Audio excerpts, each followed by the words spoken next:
dengan mas kawin dari anak berupa perhiasan emas seberat 20 gram dibayar tunai. Saya terima nikahnya cucu dan saya Ganti Suwardi untuk bisa langsung tersebut dibayar tunai.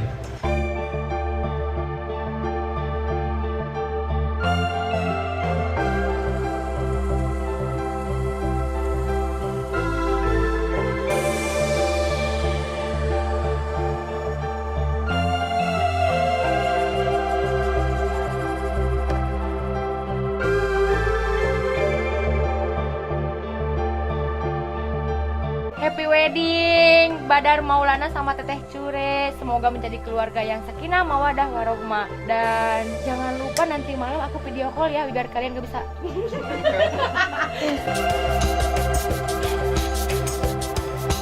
Lagi makan. Saya perwakilan dari Iseng-Iseng Relukton Majalengka mengucapkan happy wedding buat Badar Maulana beserta istrinya. Semoga bisa menjadi keluarga yang sejahtera, jangan menjadi keluarga berencana seperti PLKB. Pokoknya selamat enyap-enyap. Rezekinya semoga lancar. Semoga sampai kakek nenek selamat menjalani week nanti malam.